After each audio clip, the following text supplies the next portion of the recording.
Assalamualaikum warahmatullahi wabarakatuh. Nama saya Indah Hoirunisa dari Manajemen 18E Universitas Buana Perjuangan Karawang. Di sini saya akan menjelaskan laporan dari kerja praktek yang telah dilakukan di Klinik Rumah Bersalin Nur Anisa Karawang. Judul dari kerja praktek yang saya ambil adalah Sistem Informasi Manajemen dan Pengembangan Sumber Daya Manusia pada Klinik Rumah Bersalin Nur Anisa Karawang. Yang pertama, ada pengertian sistem informasi manajemen. Menurut James O'Brien, sistem informasi manajemen adalah kombinasi dari setiap unit yang dikelola oleh manusia atau user, software, hardware, jaringan komputer, dan jaringan komunikasi data. Dari semua itu, bertugas untuk mengumpulkan, merubah, dan juga menyebarkan informasi dari suatu organisasi. Sistem informasi manajemen merupakan sebuah sistem yang memberikan informasi yang dibutuhkan oleh setiap manajer dalam mengambil keputusan. Agar dapat mempermudah manajer dalam membuat keputusan dan juga untuk mengelola data klinik, maka dibutuhkan sebuah sistem informasi manajemen yang baik dan memadai. Serta untuk dapat mencapai sebuah tujuan organisasi, maka diperlukan sumber daya manusia yang berkualitas. Hal tersebut bisa diwujudkan dengan memasang sistem informasi manajemen yang baik dan juga dilakukan pengembangan sumber daya manusia untuk meningkatkan kualitas sumber daya manusia yang ada. Selanjutnya ada pengembangan sumber daya manusia. Menurut Price, pengembangan sumber daya manusia adalah pendekatan strategis untuk melakukan investasi sumber daya manusia yang juga menyediakan kerangka kerja untuk pengembangan diri dan juga pelatihan. Untuk selanjutnya, ada tujuan kerja praktek. Yang pertama, untuk mengetahui sistem informasi manajemen di Klinik Rumah Bersalin Nur Anisa. Yang kedua, mengetahui aplikasi apa saja yang digunakan. Dan yang ketiga, mengetahui bagaimana pengembangan sumber daya manusia yang ada. Selanjutnya, ada gambaran singkat perusahaan. Klinik Rumah Bersalin Nur Anisa beralamat di Jalan Manunggal 7, KP Kerajaan nomor 38, Kecamatan Karawang Timur, Kabupaten Karawang, yang berdiri pada tahun 2006 dengan tujuan untuk membantu program pemerintah dalam menekan angka kematian ibu atau AKI dan juga angka kematian bayi AKB yang diresmikan pada tahun 2007 yang bernaung di bawah Yayasan Bakti Waluya pada hari Kamis 29 November 2007 oleh Kepala Dinas Kesehatan. Selanjutnya ada kedudukan dan koordinasi selama kerja praktek. Yang pertama ditempatkan di bagian staf administrasi, asisten dokter gigi dan juga melaksanakan tugas lain-lain. Untuk rincian tugas pada kedudukan staf administrasi, saya melakukan pendaftaran pasien melalui antrian vaskes untuk pasien BPJS dan juga website BPJS ke sistem informasi manajemen klinik untuk pasien umum. Selain itu juga menginput data rekam medis ke sistem informasi manajemen, mengintip data kunjungan sehat bagi pasien BPJS, membuat surat rujukan, membuat surat pengambilan obat, membuat surat kunjungan bagi program rujuk balik. Untuk di bagian asisten dokter gigi, saya menyiapkan alat yang akan dipakai untuk tindakan, seperti alat untuk mencabut gigi, untuk alat tambal gigi, dan juga mensterilkan alat yang setelah pakai tindakan, serta mengecek stok yang ada di dokter gigi. Dan juga menjalankan tugas-tugas lain seperti mengecek stok SKD, stok SKB, surat keterangan berobat, surat keterangan dokter, surat keterangan sehat, resep obat, stok obat, dan juga stok alat-alat medis.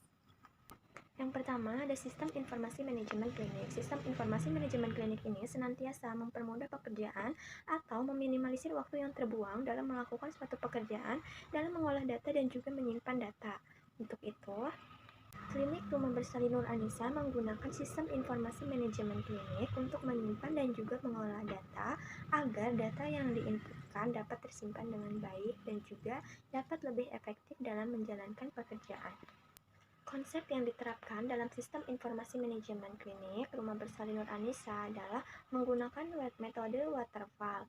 Menurut Rosa dan Salahuddin, model SLDC atau air terjun sering juga disebut model sekuensial linier atau alur hidup klasik. Metode ini disebut dengan waterfall karena tahap demi tahapnya harus menunggu untuk dapat melanjutkan ke tahap sebelumnya. Seperti tahap pendaftaran harus menunggu selesai dulu baru bisa ke tahap pemeriksaan. Perangkat keras yang dibutuhkan untuk sistem informasi manajemen klinik ini yang pertama ada prosesor minimal 2,0 dual core, RAM minimal 1 GB, hard disk minimal 40 GB, monitor, keyboard, mouse, printer, dan juga speaker. Selanjutnya, untuk perangkat lunaknya atau softwarenya, itu yang pertama ada sistem operasi Windows 7 Ultimate, selanjutnya ada Microsoft Office Access 2003, dan juga sistem informasi manajemen klinik. Selanjutnya ada alur pelayanan pasien. Nah, di sini yang pertama kita biasanya melihat dulu jenis pasien, apakah pasien umum, pasien BPJS atau asuransi. Nah, selanjutnya memilih poli tujuan pasien, selanjutnya ke tahap pendaftaran pasien. Nah, untuk pasien BPJS, pendaftaran pertama melalui antrian Fastcase BPJS dan juga sistem informasi manajemen klinik. Untuk pasien umum langsung ke manajemen klinik, ke SIM klinik, dan untuk pasien asuransi ke web asuransi dan juga ke sistem informasi manajemen klinik. Untuk selanjutnya, pasien menuju poli tujuan dan juga menjalani pemeriksaan. Selanjutnya, pasien memberikan resep dari dokter dan kami menyiapkan resep. Selanjutnya, mengentri data pasien seperti penyakit apa yang diderita, obat apa yang diberikan, dan untuk pasien umum dihitung seberapa jumlah yang harus dibayarkan oleh pasien. Dan juga sama seperti pada pasien asuransi, dihitung berapa jumlah klaim yang harus dibayarkan oleh perusahaan asuransi kepada klinik.